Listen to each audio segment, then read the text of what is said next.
listening, watching. Gender and other form of inequality in relation with caste, class, ethnicity, disability. Sex role therapy proved inadequate to explore the variations in gender definitions, which requires deeper examination of the variations within the category of man or woman. Such theorizing enables to see the relationships between and among man, women as structural relationships, not as abstract set of relations. A movement which relates to social change, for example, feminism or gay liberations, ultimately become movements that expand role definitions and even change role expectations. These movements lead to options of opportunities for individual men and women whose lives are constrained by stereotypes. However, whenever we find that social and political movements are not only about expanding the options of availability for individuals of inhibiting sex roles, but also permit them themselves to emerge or evoke. This would result in reallocation of resources and reducing forms of inequality that are studied in social institutions and sex role stereotypes. The social constructionist approach emphasizes conflicting relations between and among groups of people within social institutions. In this connection, Hacker 1993 argued that largely the position of women and blacks have much in common as systematic structural inequality produces a culture of self-hatred among the target group, and yet we do not speak of race roles. This is illogical because the difference within each race are far greater than the differences between races and needs to be analyzed in the context of the socially based power relations between white and non-white people. Movements for social equality are much more than expanding role options. Role theory cannot explain race of gender relations in isolation of the wider socio-cultural and political framework. We may argue that gender is about difference as well as inequality and power.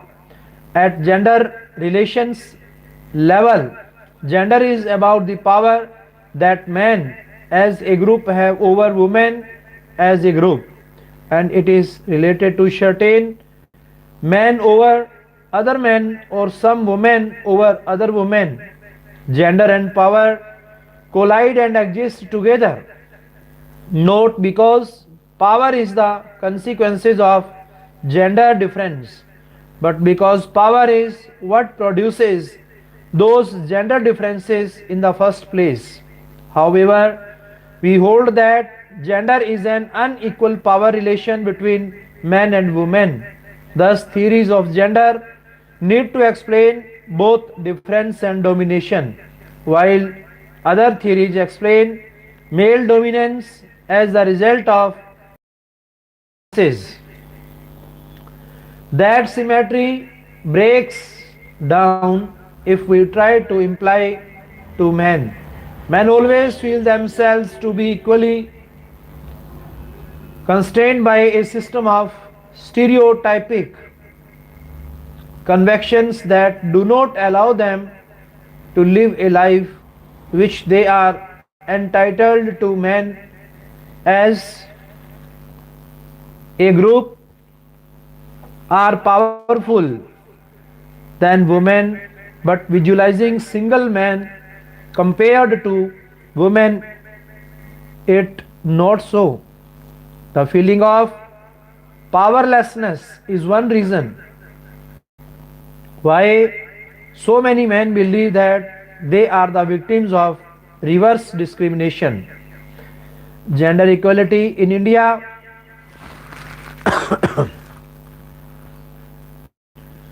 Gender is a social cultural term referring socially defined roles and behaviors assigned to males and females in a given society, whereas the term sex is a biological and physiological phenomena which defines man and woman in its social, historical and cultural aspects. Gender is a function of power relationship between man and woman, where men are considered superior to women. Therefore, gender may be understood as a man-made concept while sex is natural or biological characteristics of human beings. Gender inequality in simple words may be defined as discrimination against women based on their sex. Women are traditionally considered by the society as weaker sex. She has been accorded a subordinate position to men. She is exploited, degraded, violated and discriminated both in our homes and in outside world. This peculiar type of discrimination against women is prevalent everywhere in the world and more so in Indian society. Gender inequality in India refers to health, education, economic and political inequalities between men and women in India. Various international gender inequality indices rank India differently on each of these factors as well as on a composite basis, and these indices are controversial. Gender inequalities and its social causes impact India's sex ratio, women's health over their lifetimes, their educational attainment and economic conditions. Gender inequality in India is a multifaceted issue that concerns men and women alike. Some argue that some gender equality measures place men at a disadvantage. However, when India's population is examined as a whole, women are at a disadvantage in several important ways. In India, discriminatory attitude towards men and women have existed for generations and affect the lives of both genders. Although the Constitution of India has granted men and women equal rights, gender disparity still remains. Gender discrimination violates human rights. These are mostly seen in family land sharing among sisters and brothers. There is specific research on gender discrimination, mostly in favor of men over women. Women are perceived to be disadvantaged at work. Indian laws on rape, dowry, and adultery have women's safety at heart, but these highly discriminatory practices are still taking place at an alarming rate. Causes and types of gender inequality in India. The root cause of gender inequality in Indian society lies in its patriarchy system. According to the famous sociologist Sylvia Bowlby, patriarchy is a system of social structure and a practice in which men dominate, oppress and exploit women. Women's exploitation is an age-old cultural phenomena of Indian society. The system of patriarchy finds its validity and sanction in our religious beliefs, whether it is Hindu, Muslim or any other religion. For instance, as per ancient Hindu law, give Manu Women are supposed to be in the custody of their father when they are children. They must be under the custody of their husband when married and under the custody of her son in old age or as widows. In no circumstances she should be allowed to assert herself independently. The above described position of women as per Manu is still the case in present modern day social structure. Bearing few exceptions here and there, women have no power to take independent decisions either inside their homes or in outside world. In Muslims also the situation is same, and there too sanction for discrimination or subordination is provided to religious texts and Islamic traditions. Similarly, in other religious beliefs also women are being discriminated against in one way or other. The unfortunate part of gender inequality in our society is that the women too, through conditioned socio-cultural conditioning, have accepted their subordinate position to men, and they are also part and parcel of same patriarchal system. Extreme poverty and lack of education are also some of the reasons for women's low status in society. Poverty and lack of education. Poverty and lack of education derives countless women to work in low paying domestic service, organized prostitution, or as migrant laborers. Women are not only getting unequal pay for equal or more work, but also they are being offered only low skill jobs for which lower wages are paid. This has become a major form of inequality on the basis of gender. Educating girl child is still seen as a bad investment because she is bound to get married and leave her permanent home one day.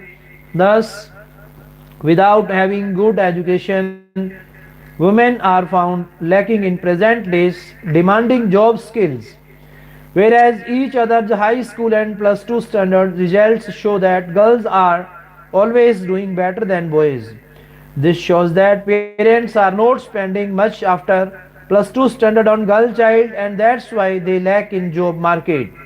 Not only in education, in case of family food habits, it is the male child who gets all the nutritious and choicest foods, while the girl child gets whatever is left behind after the male members have taken their meals, or the food which is low in both quality and nutrition, and this becomes a major health issue in her later years.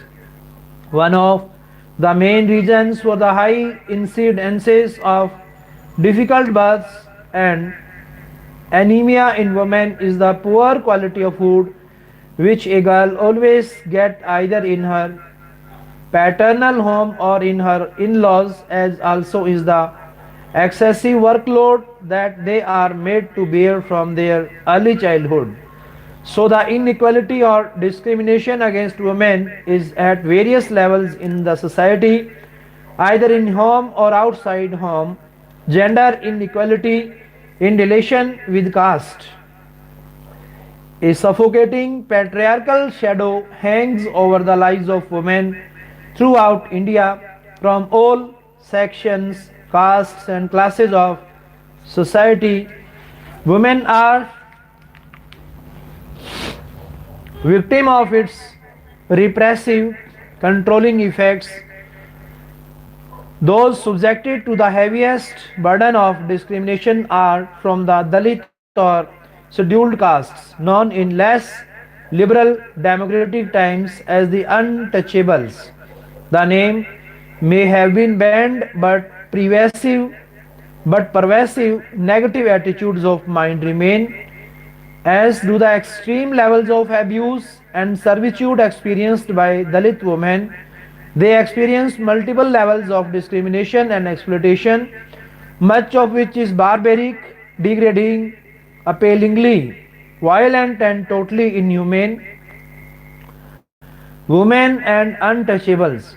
The divisive caste system in operation throughout India old and new, together with inequitable gender attitude, sits at the heart of the wide ranging human rights abuses experienced by Dalit or outcast women.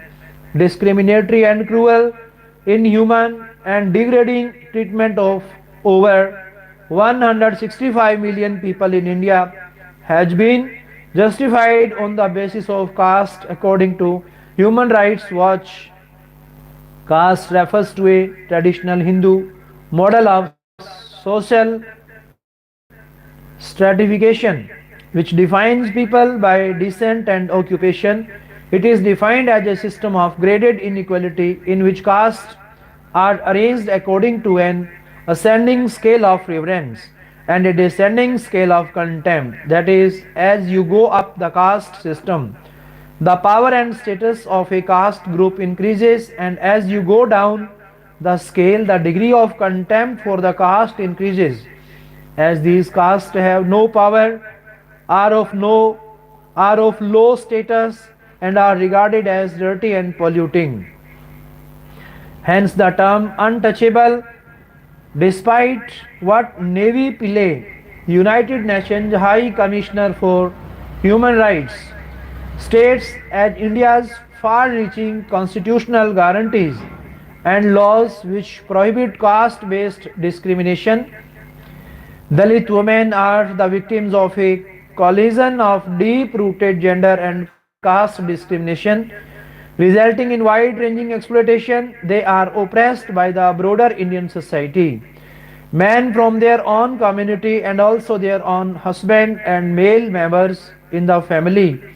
According to the UN, practices like Devdasi, whereby girls as young as 12 years of age are dedicated to the Hindu goddess Yelma and set into prostitution, honor killings, sexual abuse, including rape, appalling working conditions, and limited access to basic services such as water, sanitation, and employment are commonplace. Although all women in India face discrimination and sexual intimidation, according to the UN, the human rights of Dalit women are violated in peculiar and extreme forms. Stripping, naked parading, caste abuses, pulling out nails and hair, sexual slavery, and bondage are a few forms peculiar to Dalit women. These women live under a form of apartheid, discrimination, and social exclusion is a major factor, denying them access to common property resources like land, water, and livelihood sources, exclusion from schools, places of worship, common dining, intercaste marriages. The lower caste are segregated from other members of the community, prohibited from eating with higher caste, from using village wells and ponds, entering village temples and higher caste houses, wearing sandals, or even holding umbrella in front of higher caste. They are forced to sit alone and use different crockery in restaurants, prohibited from cycling a bicycle inside their village, and are made to bury their dead in a separate burial ground.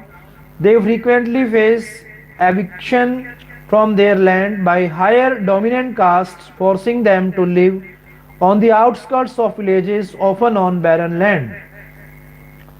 This plethora of prejudice amounts to apartheid, and it is time long overdue that the democratic government of India enforced existing legislation and purged the country of the criminality of caste and gender exploitation, gender-based discrimination and exploitation and patriarchal power. The power play of patriarchy saturates every area of Indian society and gives rise to a variety of discriminatory practices such as female infanticide, discrimination against girls, and dowry related deaths. It is major cause of exploitation and abuse of women, with a great deal of sexual violence being perpetrated by men in positions of power.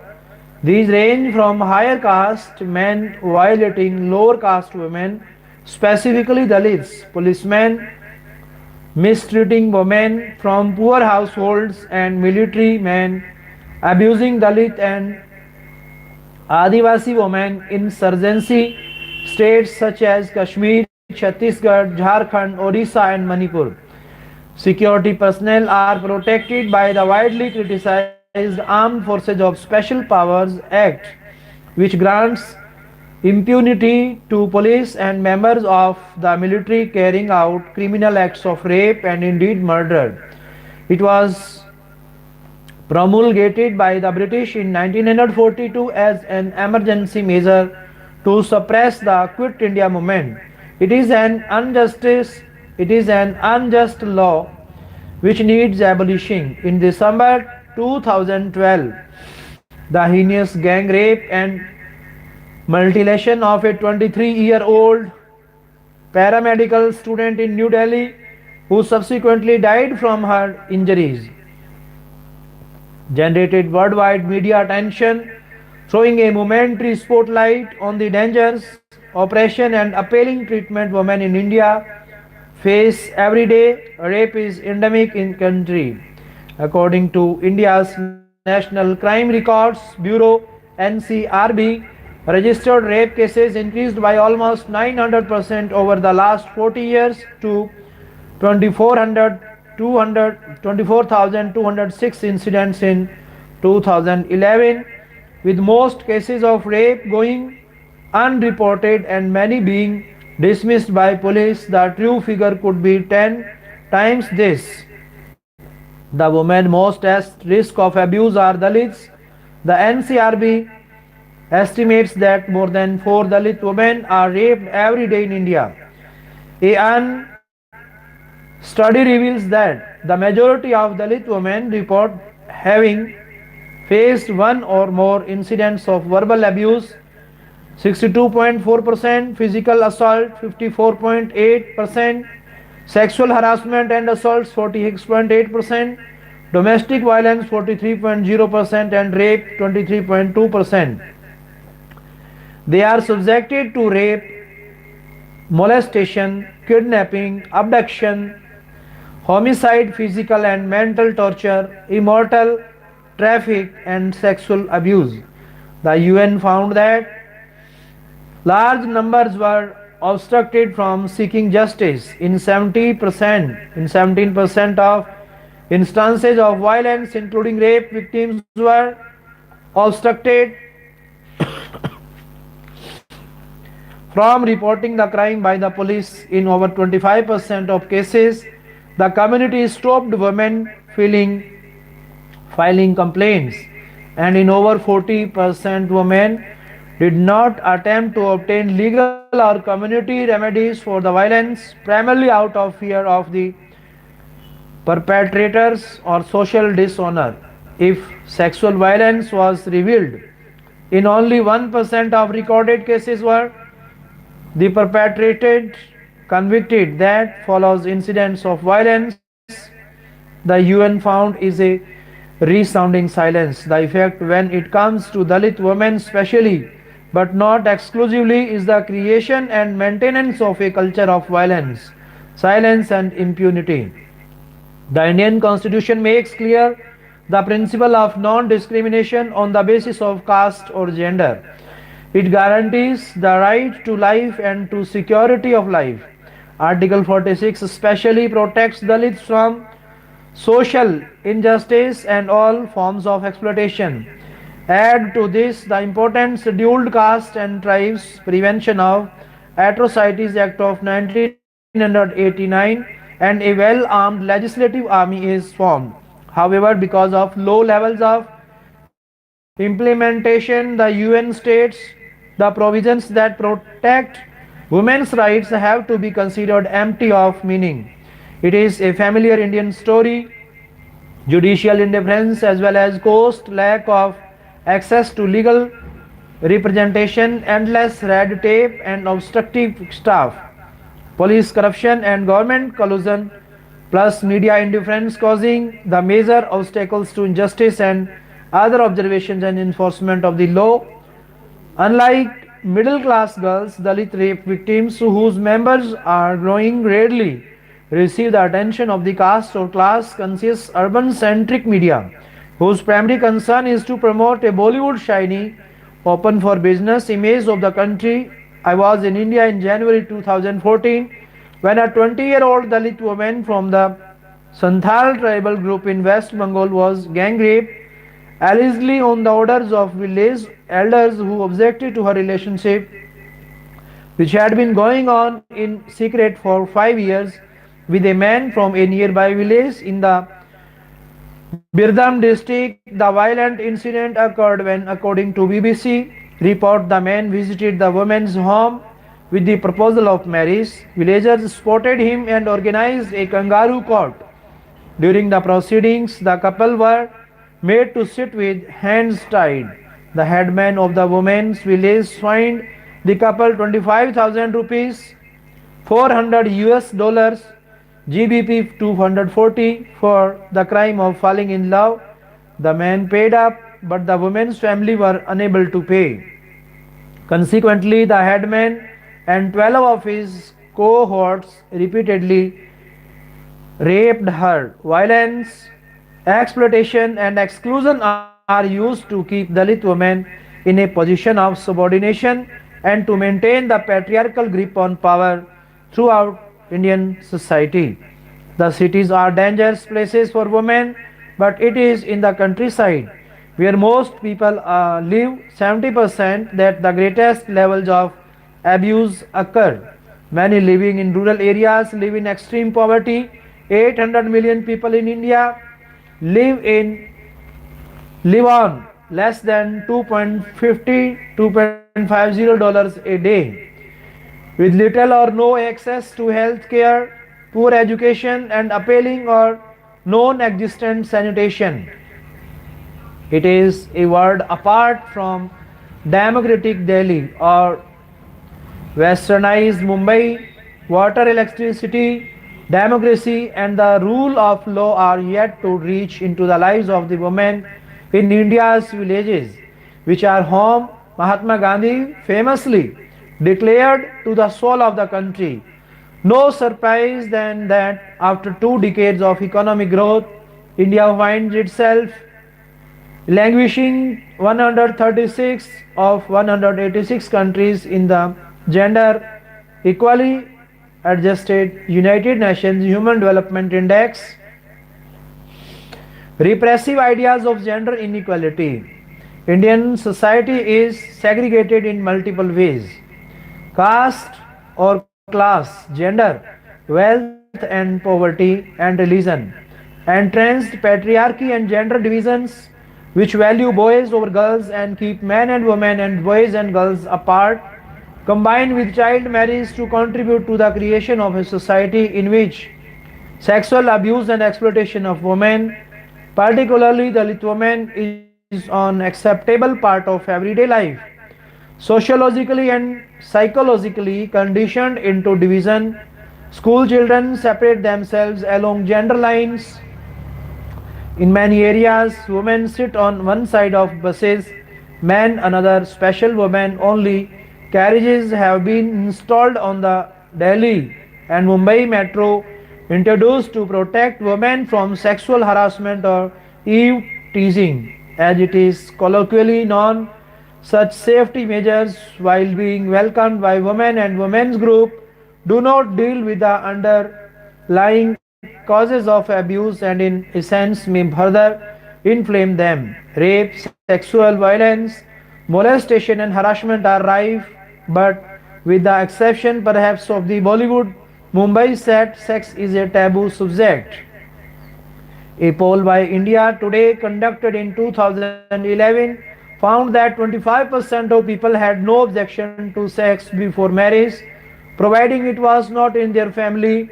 Sociological separation fuels gender divisions, supports prejudicial stereotypes, and stokes sexual repression, which many women's organizations believe accounts for the high rate of sexual violence. A 2011 study carried out by the International Center for Research on Women of Women's Attitudes in India towards women produced some startling statistics. 1 in 4 admitted having used sexual violence against a partner or against any woman. 1 in 5 reported using sexual violence against a stable or female partner. Half of men don't want to see gender equality. 80% regard changing nappies, feeding and bathing children to be women's work, and a mere 16% play any part in household duties. Added to this, inhibiting attitudes of mind, homophobia is the norm, with 92% confessing they would be ashamed to have a gay friend or even be in the vicinity of a gay man. All in all, India is blighted by a catalogue of Victorian gender stereotypes fueled by a caste system designed to subjugate, which trap both men and women into conditioned cells of isolation, whether of destructive ideas of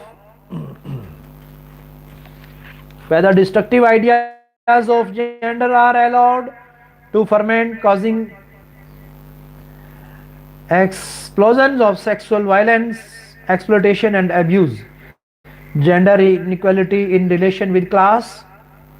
Some feminists have argued that a woman's class position should be determined by her own employment and work history, whereas Goldthorpe has argued that the family is the basic unit in class analysis, with the husband's occupation determining the class position of all family members, including the wives. Goldthorpe denies that this position is an example of gender bias, claiming that class and gender inequality are separate issues.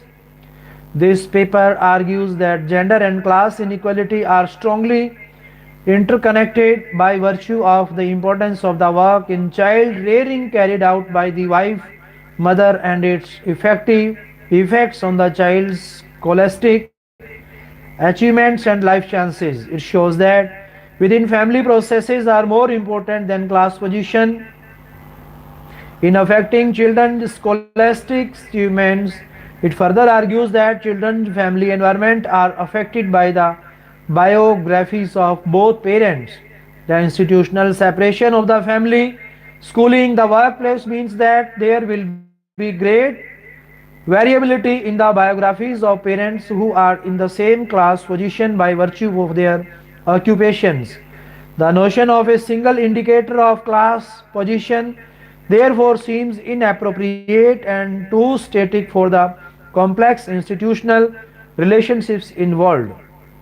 The gender division of paid labor is embedded within systems of class stratification. The gap between the average earnings of men and women derives from the tendency for women to occupy inferior class position and thereby to disproportionately pay the price of class equality. From a class perspective, welfare states have multiple impacts on the gender pay gap. They influence women's class location and also shape inequality between and within classes. We theorize and test the effects of three dimensions of welfare regimes on three components of the gender gap using both income and occupation based measures of class and micro data for 17 post industrial societies. We reveal systematic regime level variation. The results resolve previous puzzles by showing that multiple aspects of welfare regime shave different and often contradictory effects on the class or gender components of the wage gap. Women face distinct trade-offs across welfare regimes depending on their class position. Class in particular has a very special role in the establishment and reach of social inequality, and it can make the influence of other sources of disparity such as gender inequality much sharper. The intellectual gain in broadening our comprehension of other types of inequality has to be followed with a more integrated understanding of the functioning of class in alliance with other causes of injustice. Or to put it differently, class is not only important on its own, it can also magnify the impact of other contributors to inequality, enlarging the penalties imposed by them. The integration of class in a consolidated understanding of injustice is of paramount importance given the need to address simultaneously different sources of inequality related to class, gender, community, caste, and so on, and given the overwhelming role of class in the working of each of the other contributors to inequality. A second source of complexity lies in the fact that some of the new social barriers, reinforcing rather than weakening the hold of class divisions, come as it were from the friendly side of the dividing line. They can in fact be rooted in institutional devices that are intended to be among the remedial features against class division. For example, public programs of intervention can protect vulnerable interests and thus serve as a good instrument in the battle against class-based inequality. However, they can also have regressive consequences if the battle lines are wrongly drawn or if the remedies are wrongly devised.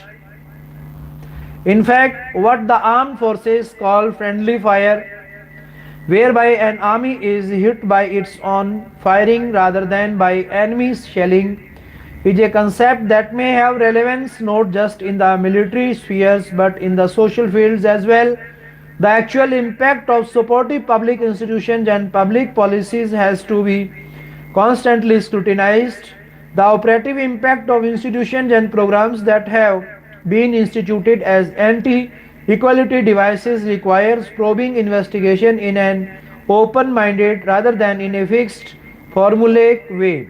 I shall take up these two issues in turn. First, the need for an integrated understanding of the contribution of class in the combined impact of diverse sources of inequality, and second, the possibility of friendly fire, which requires us to rethink the old battle lines against inequality. In particular, the relevance of new barriers strongly suggests the need to re-examine the ways and means of confronting class inequality. The significant presence of non-class sources of inequality is an important recognition that can be combined with the acknowledgement that there is hardly any aspect of our lives that stays quite untouched by our place in the class stratification. Class does not act alone in creating and reinforcing inequality, and yet no other sources of inequality is fully independent of class. Gender inequality in relation with ethnicity. An ethnic group or ethnicity is a category of people who identify with each other based on common ancestral, social, cultural, or national experiences. Unlike most other social groups, ethnicity is primarily an inherited status. Racial or ethnic inequality is the result of hierarchical social distinctions between racial and ethnic categories within a society and often established based on characteristics such as skin color and other physical characteristics or an individual's place of origin or culture. Even though race has no biological connection, it has become a socially constructed category capable of restricting or enabling social status. Unequal treatment and opportunities between such categories is usually the result of some categories being considered superior to others. This inequality this inequality can manifest through discriminatory hiring and pay practices. In some cases, Employers have been shown to prefer hiring potential employees based on the perceived ethnicity of a candidate's given name, even if all they have to go by in their decision are resumes featuring identical qualifications. These sorts of discriminatory practices stem from prejudice and stereotyping, which occurs when people form assumptions about the tendencies and characteristics of certain social categories, often rooted in assumption about biology, cognitive capabilities, or even inherent moral failings. These negative attributions are then disseminated through a society through a number of different mediums, including television, newspapers, and the internet, all of which play a role in promoting preconceived notions of race that disadvantage and marginalized group of people. This, along with xenophobia and other forms of discrimination, continue to occur in societies with the rise of globalization. Racial inequality can also result in diminished opportunities for members of marginalized groups, which in turn can lead to cycles of poverty and political marginalization. Racial and ethnic categories become a minority category in a society. Minority members in such a society are often subjected to discriminatory actions resulting from majority policies, including assimilation, exclusion, oppression, expulsion, and extremation. 40. For example, during the run up to the 2012 federal elections in the United States, legislation in certain battleground states that claimed to target voter fraud had the effect of disenfranchising tens of thousands of primarily African American voters. These types of institutional barriers to full and equal social participation have far reaching effects within marginalized communities, including reduced economic opportunity and output, reduced educational outcomes and opportunities, and reduced levels of overall health. Gender inequality in relation with disability. The, dis, the integration of women with disabilities in the 2015 development framework and beyond must be reinforced. While all human rights and development norms and standards apply to women and girls with disabilities, they have not enjoyed the full rights on an equal basis with others. For far too long, women and girls with disabilities have been invisible, both to the advocates of women's rights and disability rights, and this has increased their vulnerability. Women and girls with disability are likely to experience the double discrimination, which includes the gender based violence, abuse, and marginalization. As a result, women with disabilities often must confront additional disadvantages even in comparison to men with disabilities and the women without disabilities. The outcome document of the high level meeting on disability and development must ensure that the gender equality is included as a key challenge. At the same time, gender equality should be an integral part of each of the other key challenges, including through the sex and age disaggregated data and statistics related to the intersectionality of gender and disability. The 2011 World Report on Disability indicates that female disability prevalence rate is 19.2%, whereas it is 12% for men. The global literacy rate is as low as 3% for all adults with disabilities and 1% for women with disabilities. Although all persons with disabilities face barriers to employment, men with disabilities have been found to be almost twice as likely to be employed as women with disabilities. Women and girls with disabilities experience higher rates of gender based violence, sexual abuse, neglect, maltreatment and exploitation than women and girls without disabilities. Women and girls with disabilities are 3 times more likely to experience gender based violence compared to non disabled women. Factors contributing to the existing gender gap is in Factors contributing to the existing gender gap in disability. Yet actions and initiatives to promote the rights of persons with disabilities and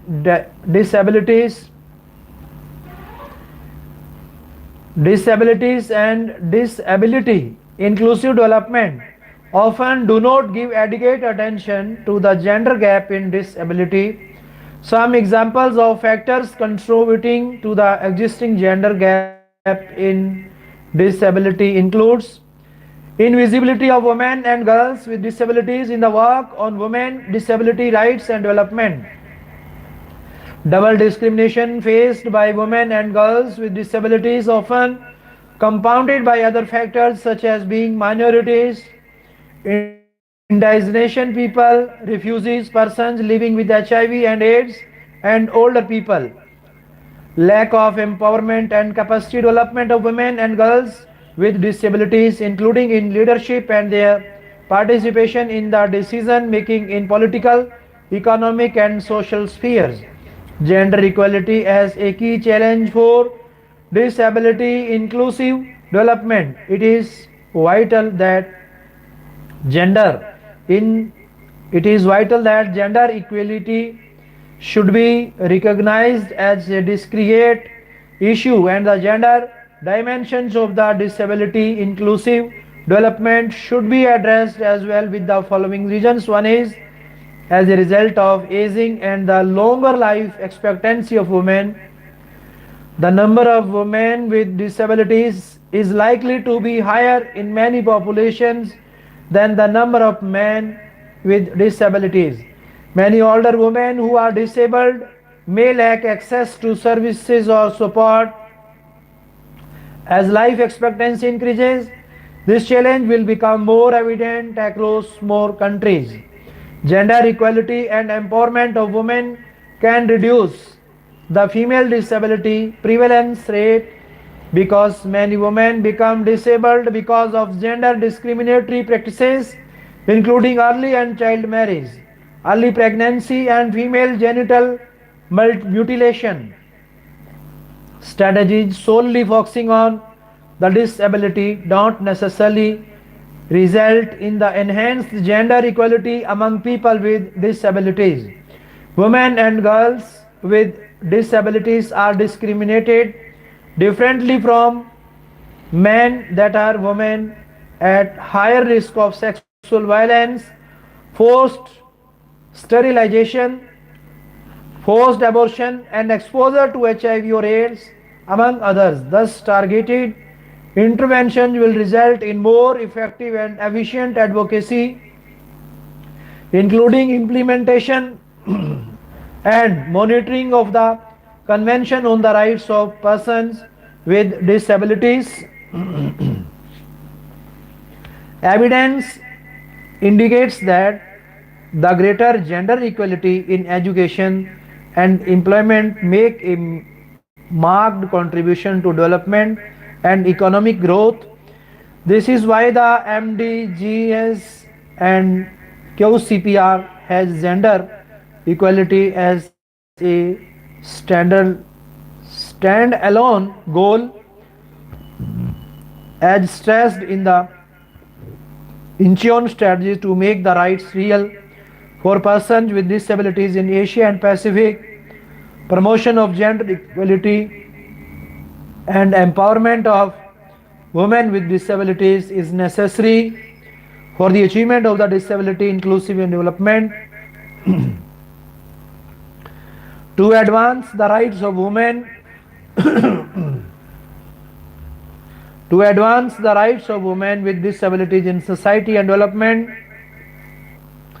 it is essential that their perspectives be included in all aspects of work for women's empowerment, and that all work or disability incorporates gender perspective.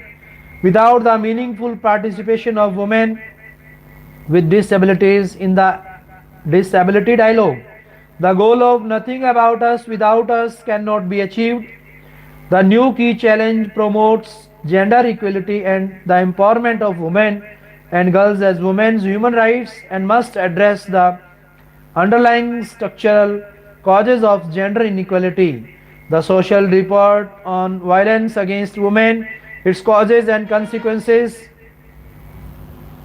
Rashida Manju has proposed a gender mainstreaming, disability inclusive approach in her report on violence against women with disability as encompassing rather than a disability inclusive approach.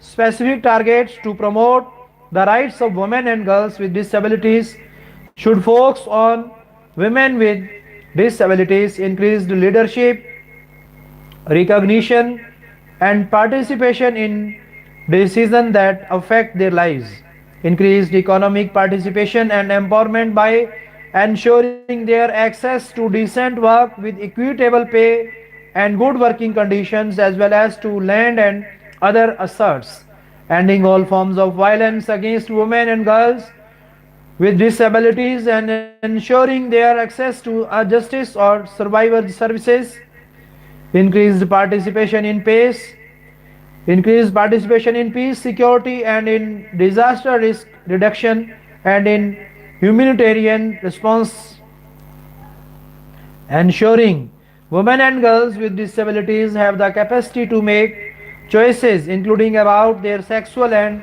reproductive health and rights, ensuring girls with disabilities have equal access to both primary and secondary education. Gender inequality in relation with religion. Gender inequality belongs to among the most prevalent forms of social inequality and exists all over the world with different effects in different regions. These differences are primarily due to cultural legacies, historical development, geographical location, and last but not least, the religious norms which predominate in society. Religion plays a vital role in the cultural life of different spaces. It is deeply rooted in people's experiences and influences the socio-economic and political direction of societies. Stump 2008. On a similar note, Peach 2006 asserts that for social geographic investigation, religion may now be a more important variable than race or ethnicity. The status of women in society is an outcome of the interpretation of religious texts and of the cultural and institutional setup of religious communities. The role of religion is obviously complex and it varies across times and space. We accept the premise that everyone benefits from gender equality. Throughout this research project, we approach the topic of gender equality from a post-Christian standpoint, a predominantly secular perspective. We consider gender equality and the emancipation of women as important factors for the economic, social, and democratic progress of the world's regions and for the development of human society. This process is influenced by institutional norms as well as culture and tradition, which are both largely determined by religion, as the relationship between religion and culture is reciprocal. Religious systems are locked in a circle of mutual influence with social norms and patterns of social organization. Sinclair 1986. It is apparent that the study of the status of women in religion also reflects the status of women in society as a whole. King 1995, while considering the cultural, political, and geographical factors, of course, at least two key questions remain to be asked. How significant is the influence of world religions on gender inequality and the social status of women? Unlike previous studies which predominantly focused on the explanation using social surveys, this research this research attempts to find answers through a statistical analysis of data reflecting the status of women's groups of selected states organized by the predominance of world religions in their territory. Every religion promotes somewhat different norms, creates different institutions, and builds on different cultural and historical foundations. The influence and individual world religions have on the status of women is very differentiated, and we should then ask, to what extent do religions determine the status of women and the level of gender inequality in the four largest religious societies studied at the level of status? through through an analysis of diversification of the selected religions. As part of this assumption, we would like to expand on the study by Shaguno 2011, which primarily concerned itself with the influence of religiosity on gender inequality within a set of socio-economic parameters of the selected states. Furthermore, we accept the statement that the level of gender inequality is also influenced by a state's level of economic development. Dollar and Getty 1999, Seguno 2011, and this will be taken into account in the analysis. This study attempts to contribute to the multidisciplinary debate on the influence of the four keyword religion and secularity on gender inequality in 50 selected states. Gender inequality and religion in India. Religion is an important part of India's culture, with over 93% of Indians associating themselves with one religion or other. Hinduism is the dominant religion adhered to by 80% of the Indians. Islam, Christianity, Sikhism, Buddhism, Jainism, Zoroastrianism and Judaism make up the rest. Among the 33 million deities worshipped by the Hindus, a significant percentage are females. These female deities range from subservient types embodying female virtues to fierce ones combining the powers of all deities. On the other hand, Hindu religious scriptures often express condescending views about women. One of the most widely known of the Dharmashastras, the Manu Smriti or Laws of Manu, depicts women as being entirely subservient to men, a girl governed by her father, a married woman by her husband, a widow by her sons. The trait is seen in every other religion. Women are men's belongings, they do not have any authority over men. Sikhism was among the first major world religions to proclaim equality of women and men. Guru Nanak and his successors allowed women to take full part in all the activities of Sikh worship and practice. Sikhs have had an obligation to treat women as equals, and gender discrimination in Sikh society has not been allowed. However, gender equality has been difficult to achieve. Reformatory movements such as Jainism had also allowed women to be admitted to the religious order. By and large, women, irrespective of their faiths, have faced confinement and restrictions Throughout India's history, religions derive their power and popularity in part from the ethical compass they offer. So they do so many faiths help perpetual something that most of us regard as profoundly unethical, the oppression of women. As it turns out, abuses arise out of a social context in which women are often second class citizens. That's context that religions have helped shape and not pushed hard to change. Marginalization of women is universal in nature. Women are prevented from playing a full and equal role in many faiths, creating an environment in which violations against women are justified.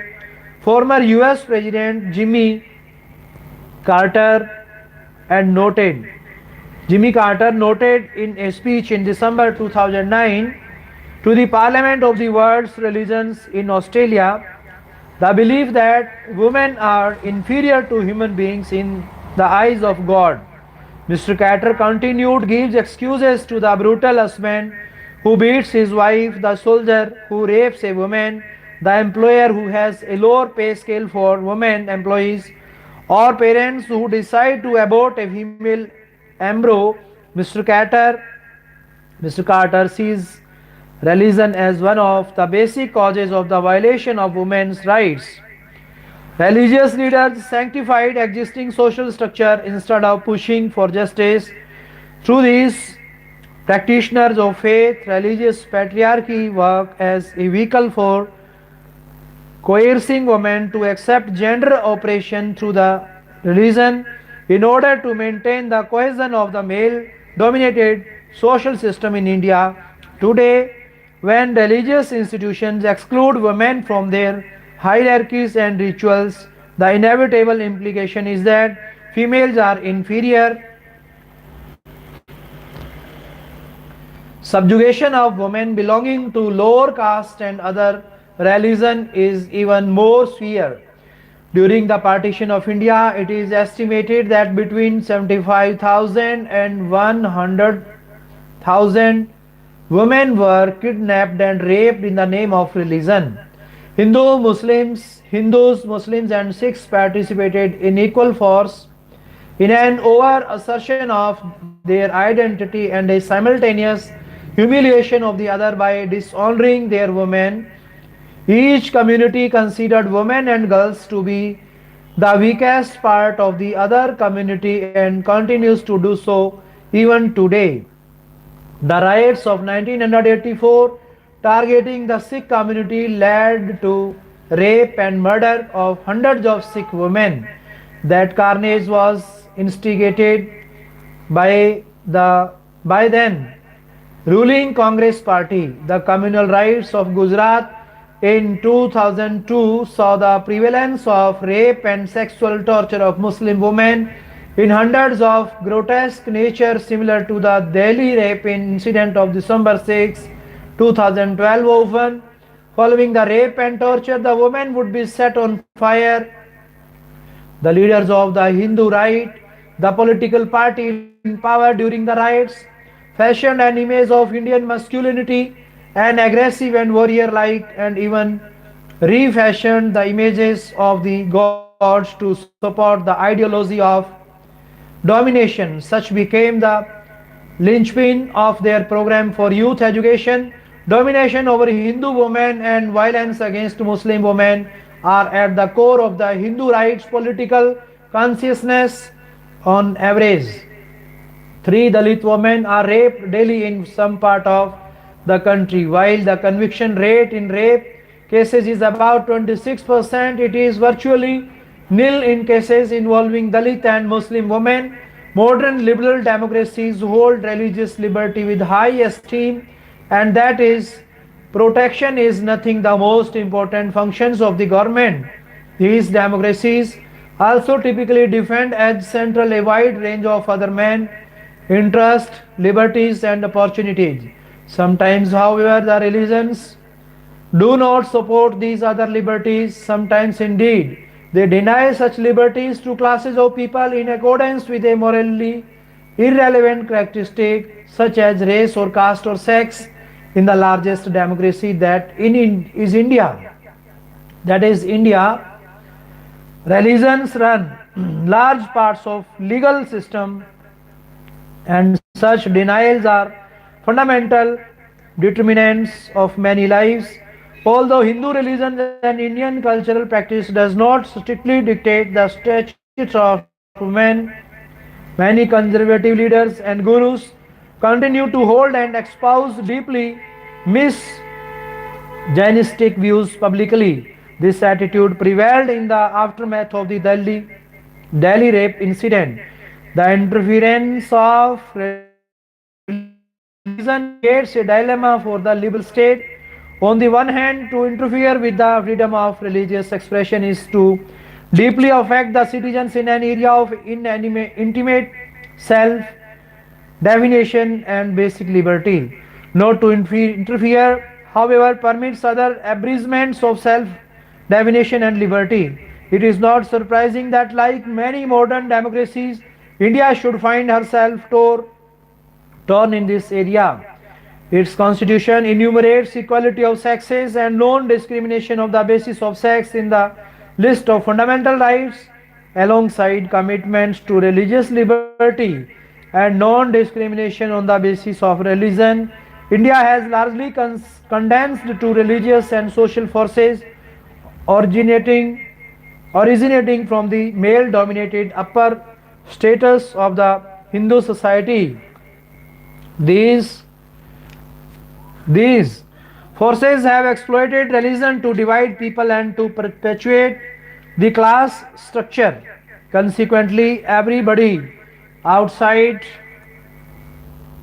the ranks of the echelon has been marginalized, and India has postponed making gender equality a reality. Gender inequality in relation with regional. Gender inequality is a universal phenomena, but there are cross national and regional variations in its extent. Different degrees of gender inequality in employment in various countries are identified and explained in terms of synthesis of ideas drawn from the literature on welfare regimes and regulations theory. The structure and degree of involvement of women in paid employment also varies within and between regions, and these regional variations in gender inequality require further explanation. A number of approaches drawing on historical explanation, gender contracts and forms and degrees of patriarchy are examined. Although these approaches reject the idea of economic determinism, the evolution of the regional economic structure, especially in relation to gender inequality, is employment seems to play an important role. Recently, there has been a widening of regional inequalities in the development of new models of growth based on high technology and service sector. This geographically differentiated growth pattern, along with neo-liberal economic policies, are associated with a widening of inequalities in earnings and in household incomes. These new forms of inequality have a gendered dimension which is identified and measured. Regions with the new forms of development were found to have higher levels of gender inequality in employment than others.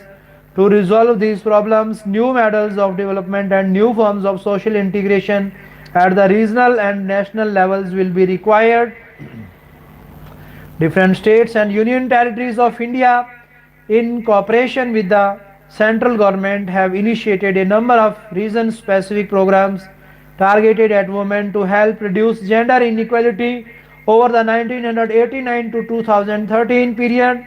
Some of these programs includes स्वर्ण जयंती ग्राम स्वरोजगार योजना, संपूर्ण ग्रामीण रोजगार योजना, awareness generation projects for rural and poor women, condensed course of education for adult women, किशोरी शक्ति योजना, स्वामी सीधा महिला मंडल programme, Rashtriya Mahila Kosh, support to training and employment program for women. Swayalamban program, Sway Shakti project, Swayam Siddha scheme, Mahila Samakhya program, integrated child development services, Balika Samriddhi Yojana, national program of nutritional support to primary education to encourage rural girls to attend primary school daily, national program for education of girls at elementary level, Sarv Shiksha Abhiyan, Ladki, Ladli Lakshmi Yojana, Delhi, Ladli scheme and others. Bombay High Court recently in March 2016 has ruled out a judgment that married daughters are also obligated to take care of their parents. This is a very bold step towards breaking the traditional norms of the defined roles in the society. Also, this shall also motivate women to be more independent, not only for themselves but also for their parents. Issue and concern of teenager. The teenage years can be an emotional assault course for all concerned. A gulf can grow between parents and their children during adolescence. One of the reasons many of us find it so hard is because it is a time of rapid physical development and deep emotional challenges or changes. These are exciting but can also be confusing and uncomfortable for child and parent alike. What changes occur in adolescence? Rapid changes can occur physically and emotionally. There are also changes socially, attending secondary school, spending more time with peers, which can present with new challenges such as using drugs or alcohol and sexual relationships. Physical harmonies, timing and changes. The process of rapid physical changes in adolescence is called puberty. It starts gradually from around 11 years for girls and 13 years for boys. The age at which puberty starts has been dropping in most countries, probably owing to better nutrition, so your children may hit puberty earlier than you died. The hormone changes responsible actually begin some years earlier and may produce periods of moodiness and restlessness. Girls start the changes before boys and will for the first 3 or 4 years appear to be maturing much faster. After this, boys catch up. These changes are in girls menstrual periods, growth of underarm, body and public hair. In boys, voice breaks becomes deeper, growth of body, public and facial hair, erections and wet dreams. In both, rapid physical growth. By the age of 17, they will be young men and women who may be bigger than their parents and capable of having children themselves. In spite of this, they often still need support from you. It is not surprising that with the speed of these changes, some adolescents become very concerned about their appearance. They may feel worried, especially if these changes happen earlier or later than in their peers. It is important to remember that there is lot of difference in the ages at which these changes happen, and adolescent needs to be reassured about this. Growth and development uses a lot of energy, and this may be why teenagers often seem to need so much sleep. Their getting up late may be irritating, but it may well not be just laziness. Psychological and emotional changes, as well as growing taller, starting to shave or having periods. People of this age start to think and feel differently. They make close relationships outside the family. With friends of their own age, relationships within the family also change. Parents become less important in their children's eyes as their life outside the family develops. Real disagreements emerge for the first time as young people develop views of their own that may not be shared by their parents. Adolescents spend a lot of time in each other's company or on the telephone or internet chatting to each other.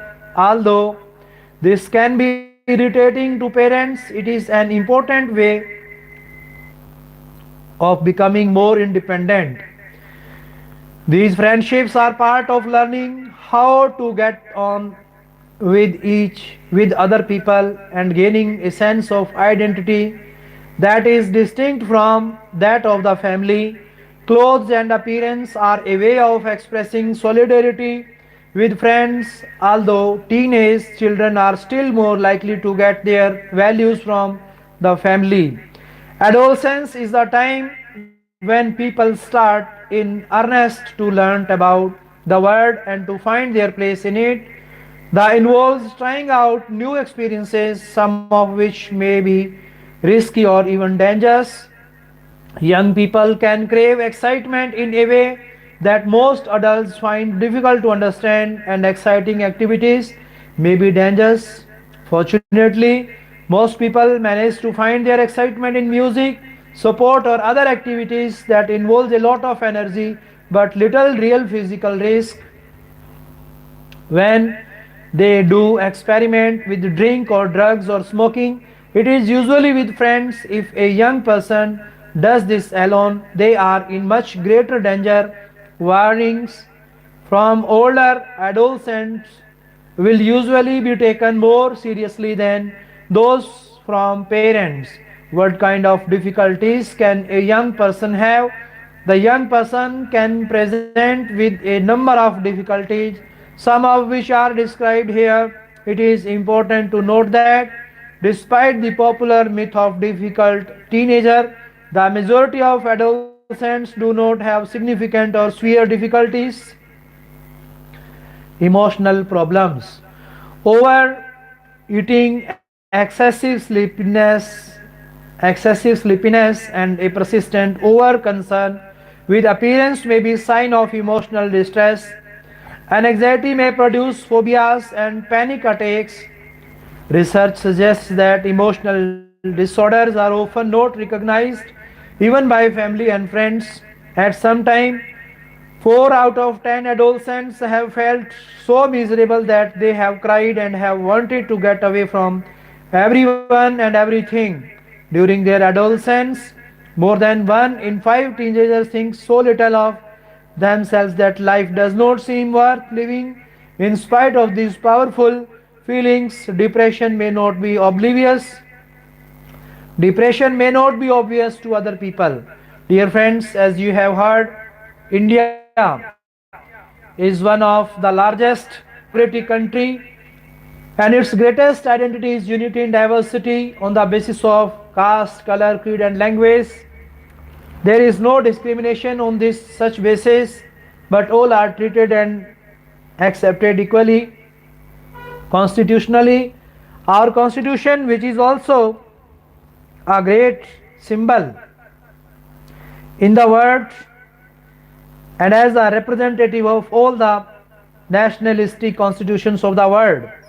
So dear friends, it is really praiseworthy Indian land, admirable and appreciable because of its diversities, adversities, varieties. All the freedom fighters, astronomers, astrologers, religious starters, initiators, beginners came in India firstly because of its wonder. It is the wonderful land of the world. Time to time, when there are natural calamities in the world, environmentally, atmospherically, economically, politically, socially, atmospherically, at any level, that are challenged and faced boldly, bravely by the Indian youngsters, not only by being the victim of such things, but also by being the explorer, exposer, and exporter of the remedial kind of things for such drastic changes that come in the form of natural calamities and natural disasters. Dear friends, so let us praise our Indian motherland. Jai Hind. Dhanyavad. Thank you. Nice to see all of you. Nice to watch. Nice to talk to you.